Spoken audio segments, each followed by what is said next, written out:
Thanks for tuning in to Witch Wednesdays with Steph for a chat about a new witchcraft topic every Wednesday morning. Welcome back to Witch Wednesdays. I'm Steph, and you are listening to episode 76, Graveyard Magic. This topic has been a long time coming. I asked forever ago over on Instagram if people were interested in an episode on graveyard magic, and the response was overwhelmingly yes, but it has just taken me this long to get around to it. Even though I don't think it's particularly complicated. I know we started the podcast really with beginner witchcraft and have been kind of growing since then, but I don't think that graveyard magic is particularly advanced in any way. It's just kind of secretive. I think witches love poking around in graveyards and cemeteries just for, the witchy feel of the place. But actually doing magic within a graveyard or with supplies taken from a graveyard is a really guarded subject. And there's a lot of secrecy around it. And I don't know why that is. There's a lot of reasons for it. I think a lot of people are uncomfortable with death, the idea of death. And so graveyards are also associated with curses and hexes, so that might be why there's more secrecy around it, because witches who do practice that don't talk about it as much as the love and light white witches, so that could have something to do with it. But I don't think it has to be that way, and that's certainly not the only kind of magic that you can perform at a graveyard or with supplies from a graveyard. So I wanted to talk a little bit today about all of those different reasons and all of these ideas about graveyards, some myths about them, and then get into a little bit about the rules and the kind of magic that you can do associated with cemeteries. I guess the first question is to answer why graveyards. Why are graveyards such amazing places for magical work? And there's several reasons for this. First of all is that these are shared spiritual places that don't belong to any one religion or group. And I say that as someone whose father is buried in a Catholic cemetery, because even though there's this Catholic cemetery and there's other religions that have their own cemeteries, at most of them, they don't like to separate family ties. So if you have a spouse or children or anyone in your immediate family that does not share that same religion, they will still be allowed to be buried in that cemetery with you. So they really are these sort of neutral ground spaces, because death is the one thing that we all have in common. They are also one of the few places and types of land that have been immune to commercial development. And Caddyshack was onto something there when they said that cemeteries and golf courses are the biggest waste of prime real estate. I mean, that's true. I don't think that they're a waste, but it is true that there is no commercial development on these quote unquote prime real estate places. That we sort of draw the line as a society that we do not dig up the remains of these people who are resting there to build condos and more grocery stores and things like that. So in mature cities, cemeteries are often like the last public green spaces available. That's a sad fact. That's definitely true here in Chicago. We have a couple of, public parks, but they're not very big, but definitely the green spaces within the city and in the close surrounding suburbs, the biggest green spaces are definitely cemeteries. So if you do want to get close to nature as a city dweller, that might be one of your best options. And then, of course, are the sort of metaphysical traits of a graveyard. They're definitely set apart from the hustle and bustle of everyday life. They remain quiet and really sort of sad places, no matter what's going on the outside world. There's just a stillness and timelessness in a graveyard, especially older ones, because they have a lot of just quiet emotional energy. And that is true. I recently went with my mom across all the different graves, visiting all of the relatives. I think we went to 6 different graveyards in one day, which was a lot. And there's just something when you cross that threshold into the cemetery that it gets so much quieter, even when it's off a busy street. once you're inside, it's a completely like still and quiet space, especially in the older ones where they're not having as many new funerals there. It really is like its own little supercharged emotional but quiet bubble. You likely know where the cemeteries are in your neighborhood. And you can definitely find them by driving around, especially in older communities, because old churches and funeral homes often have burial plots attached.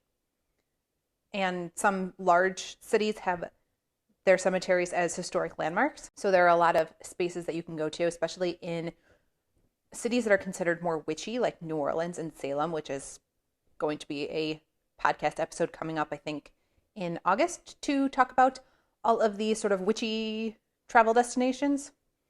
And graveyards in those cities can be a huge tourist draw. So if you are traveling and want to find a cemetery or graveyard space in that area, there are often a lot of tours if you're in a big city. And if you are in a smaller city or more rural area, then you watch the side of the road for cemetery markers, because the graveyard itself will usually be off of the main road and up a hill, because that is how you keep dead bodies out of the drinking water. So some fun facts associated with graveyards for you too, because you can't be serious all the time. If you want to visit, again, any that are particularly older or more historical, then check in with local historical societies or civic clubs.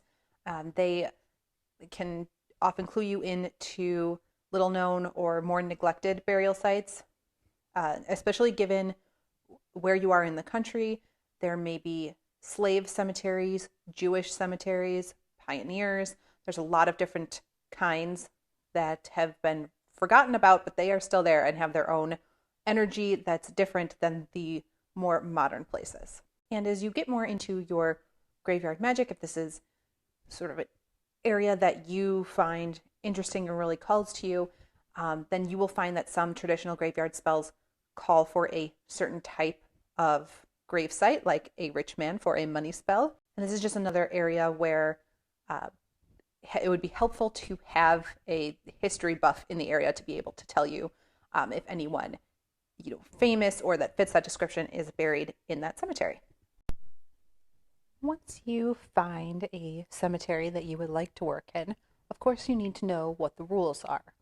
Now, there are both occult rules and mundane rules for working in cemeteries. And mundane rules are pretty easy to figure out because they are usually posted right at the entrance, especially in newer burial grounds.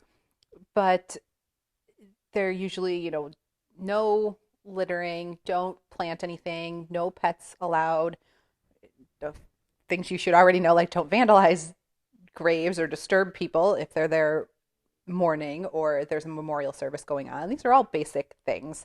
A lot of places prohibit open flames and glass, and a lot of older, more historic cemeteries prevent rubbings where you take a piece of paper and do a rubbing on a gravestone, just to preserve some of the older ones.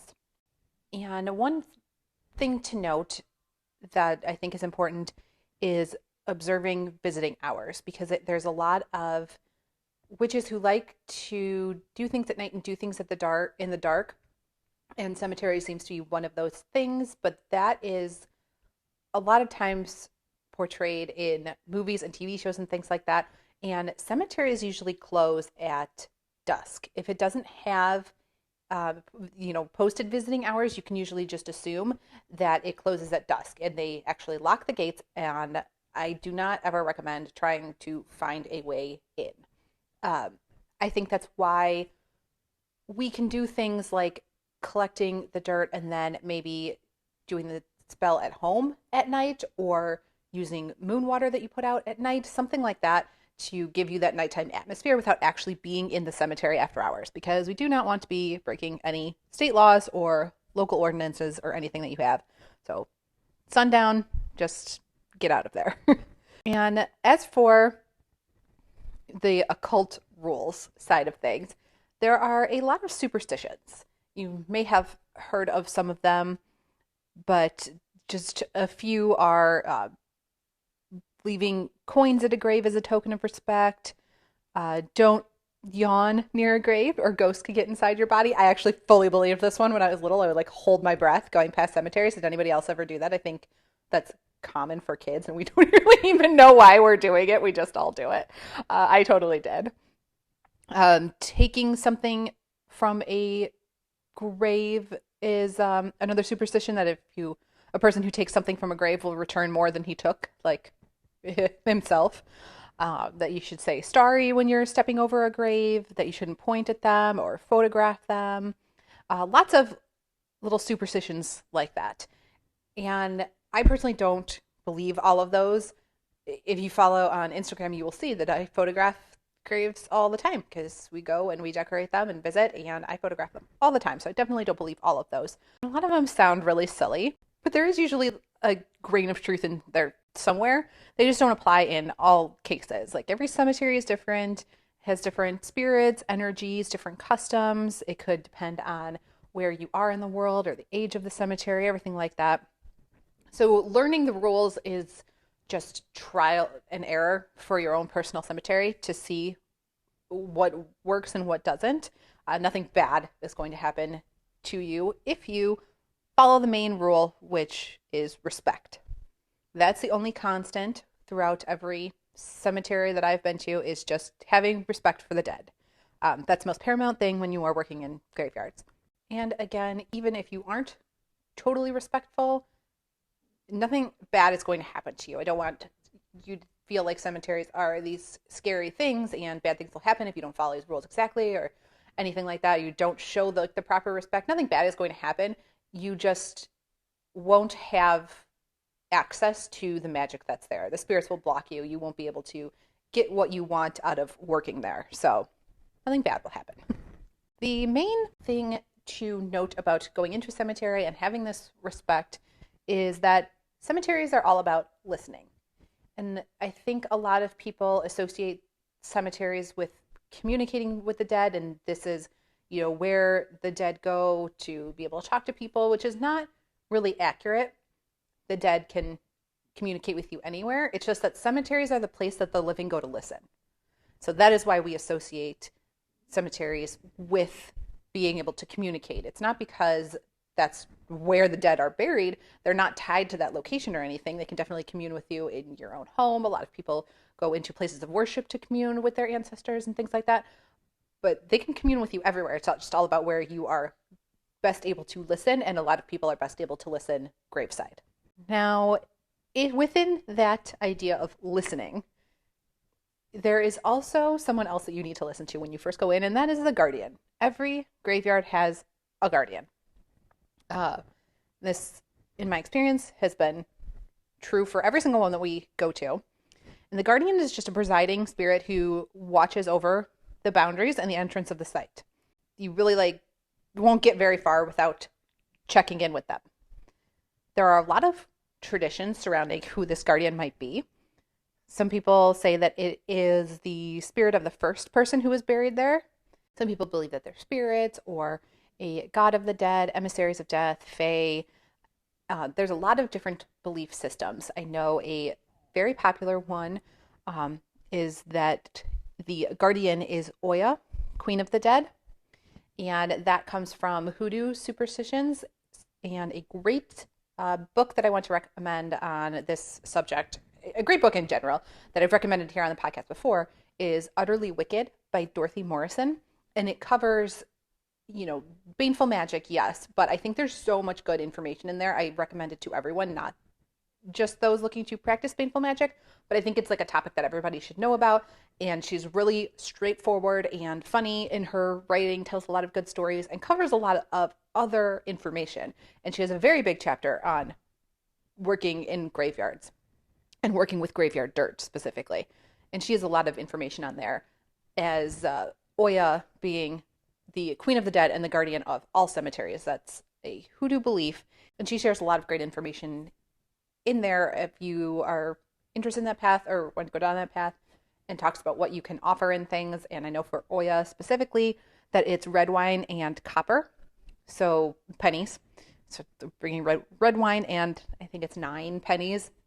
9's kind of the lucky number there, is the offering that you should bring the guardian, and that will ensure that you have access to this graveyard, that you are being respectful, that they will allow you to work your magic, or if you're going to be taking graveyard dirt or anything like that, that you have their blessing to do all of those things. But so this cemetery guardian, whoever you believe it to be, has a lot of different jobs. They set the energetic tone of the site and control what entities can enter or stick around. They often work with the caretakers and visitors to maintain the place, like actually physically, which is why another great token and sign of respect is not only not littering yourself, but if you do see anything that doesn't belong there, to actually clean it up. That is a sign of respect to the guardian. But the guardian is very helpful in letting you know what a space feels like and whether you're really welcome to work there. So if you go to a cemetery and it feels very open and peaceful, then it has a guardian that welcomes visitors. But if it feels like very forbidding and haunted and like a very creepy one, that has a guardian that doesn't really care for alive humans to be there. And they will definitely let you know which is which and nudge you out of there if it's someplace that you really shouldn't be and shouldn't be collecting anything from. And they might send you on your way to some place that will be a better match for you. So there's a lot of different ways that you can work with the guardian and show respect, and that they can be helpful to you in return. And then, of course, the question is, what kinds of magic can be worked in graveyards? And the answer to that is pretty much all of them. So I'm going to talk a little bit about the different types of magic and working with graveyard dirt. And I want to say right off the bat that you can do some of these things that I'm going to talk about even if you aren't a big fan of collecting graveyard dirt. And I just wanted to tell you the alternatives for that are patchouli leaf. So if you've ever smelled patchouli or like the dried ground patchouli, it literally smells like dirt. So good substitute there, as well as coffee grounds and ground cinnamon. So in case you need an alternative. So getting back to what kind of magic you can do. Lots of witches go to cemeteries to cast spells for love, healing, success, money, all of those things. But most people associate it with the darker workings like bindings and revenge spells. But across the gamut, you can work absolutely anything there that you can in any other space. They're also a good place to charge amulets, tools, talismans, all of those things. And since the space of a cemetery in general is left alone most of the time, it's a lot energetically cleaner than areas that are frequented by a lot of people. Now, there's a lot of graveyard magic that involves the spirits of the deceased. There's a lot of prayers and offerings that are made to the spirits to earn their sympathy and support. And practitioners of all different kinds of magic believe that spirits of the dead can empower your spell work, and not just in a cemetery. We see this in altar work and working with ancestors in general, and especially when the veil is thin, like on Samhain and Beltane. So working with the spirits of the deceased is very common throughout witchcraft, and that is one of the things that can be done a little bit more easily in a graveyard. Graveyards are also a place where pagans who work with gods of death or the underworld, that would be Hades or the Morgan or Hecate, there's lots of different ones, they will go to the graveyard as sort of a temple to be able to work with them and connect with them a little more naturally. And of course, people just go there to be in the company of their dead ancestors. So if you're going there to work with one of your ancestors, you likely already know where you're going and what you're doing and your intentions for being there. But a lot of witches do like to find new cemeteries and just wander in. And if that's you, when you go in, you want to pay attention to particular areas that draw you in, either through movement or light or something that draws you to a certain gravesite, like a bird or a flower. You might see a name or date that is significant somehow. That's a great place to sort of follow the path that is being put in front of you, because it's a great place to receive certain messages from the other worlds. So when you go in, just keep an open mind and follow the path wherever you're drawn to. And if you are drawn to a particular grave, then it's traditional to leave an offering of some sort to that spirit. It might not always be the occupant of that grave, that there could be a different spirit that's guiding you to that grave for any particular reason. So just make sure you leave some sort of offering. It's usually flowers, liquor, coins, food, tobacco sometimes. Those are traditional things to offer to any spirit who has helped you. And of course, take any trash home with you. And if you aren't sure what's okay for that cemetery or okay for that spirit, then offering energy and prayers of some sort is also fine. And of course, the most common that is associated with cemetery work is witches who go to cemeteries for ritual ingredients. That can be tree branches and stones. It is most often graveyard dirt because that is incredibly useful in spell work. And the same rules apply to removing these items. Don't take anything that isn't freely given or fairly bought and paid for. That's the general rule throughout the magical community. So you want to ask permission, say thank you, leave offerings, everything like that. So if you are going to be collecting things and communicating with these spirits, again, it's important to be safe because these are portal places. It's not, an unsafe or unlucky place. It's just a place that carries magical power and therefore certain risks. And that can happen absolutely anywhere. And you obviously do not want to bring home that energy with you. So definitely do your protection rituals or wear a protection amulet if you have it, and know how to properly ground and center yourself. And if you have any spirit guides or anything like that, ask them for protection. And things like scrying or other forms of divination, trance work should only be done in cemeteries if you are confident in your ability to screen out any sort of negative spirits or spirits who want to cause chaos, anything like that.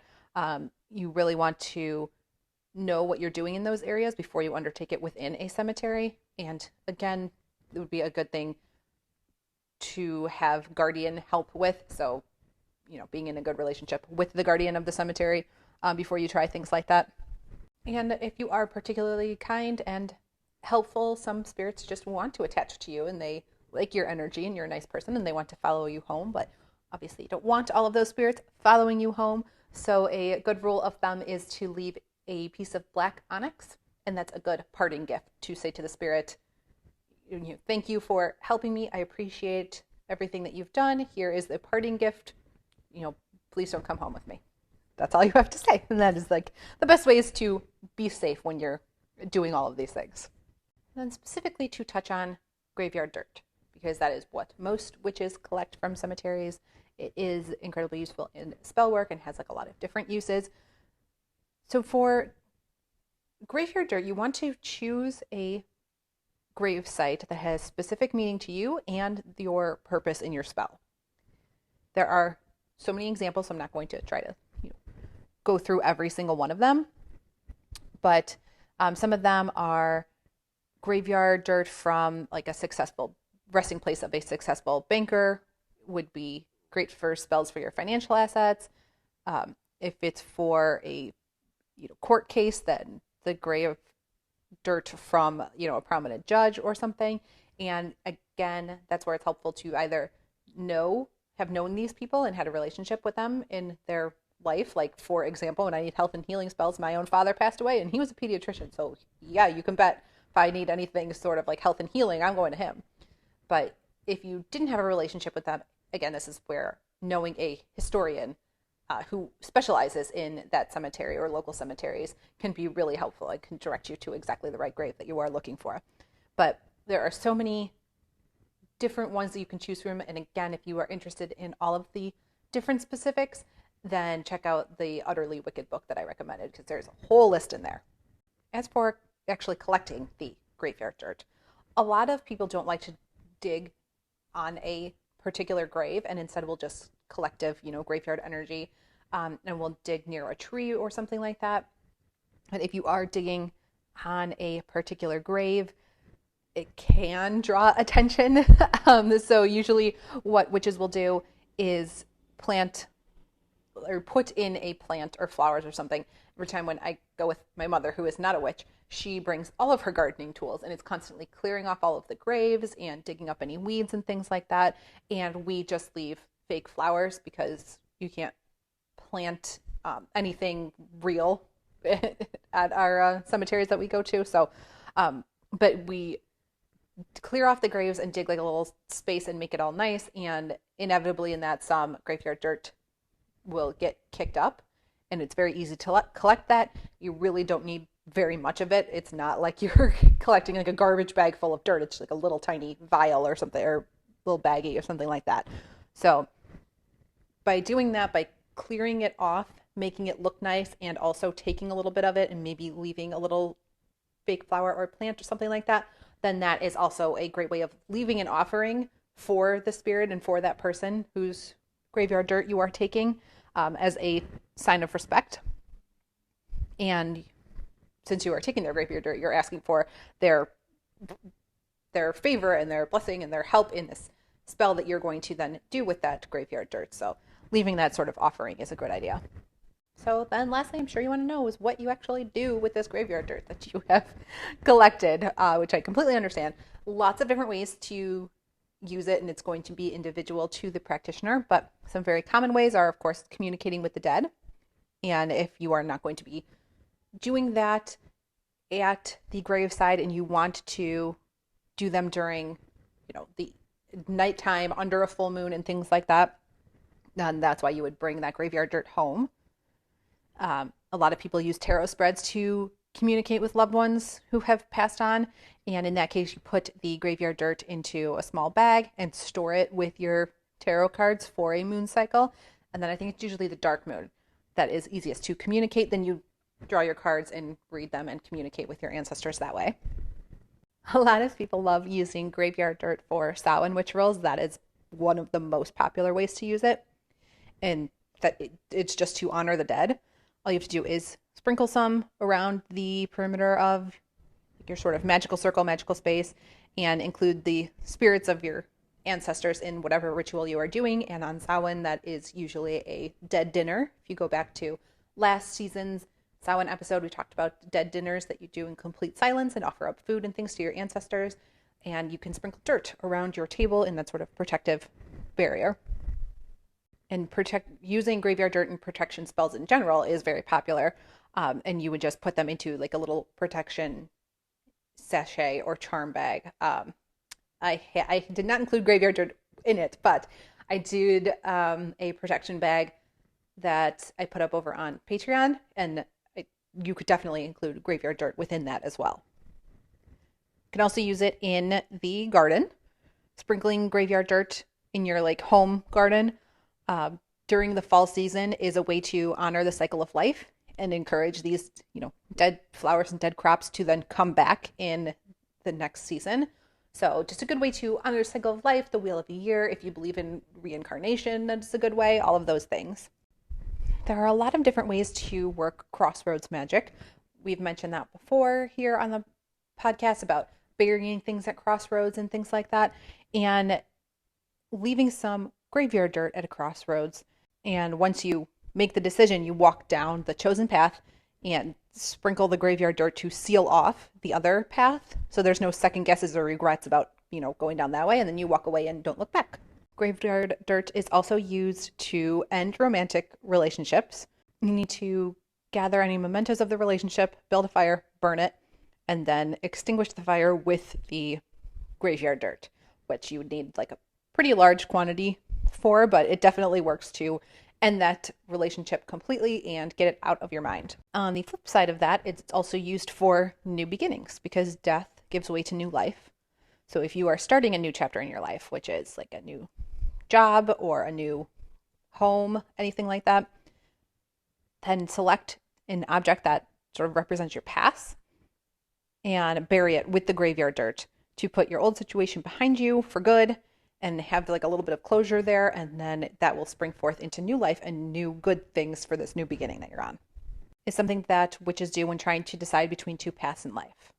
And you assign one path to symbolize one option and one path to symbolize the other option.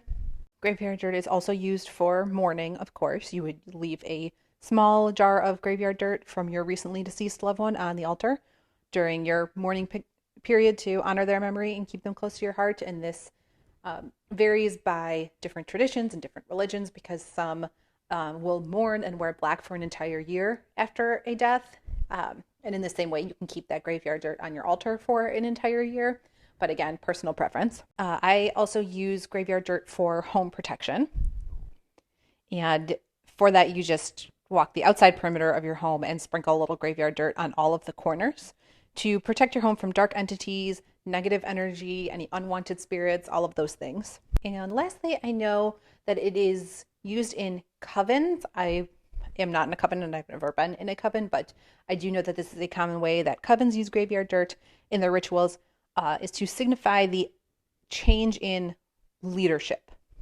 Because changing, like a high priest or priestess and changing over anything in like the leadership structure signifies like a ending of a big era and moving into a next one. And they use graveyard dirt in that way in their ritual to signify that death of one thing and moving on to another.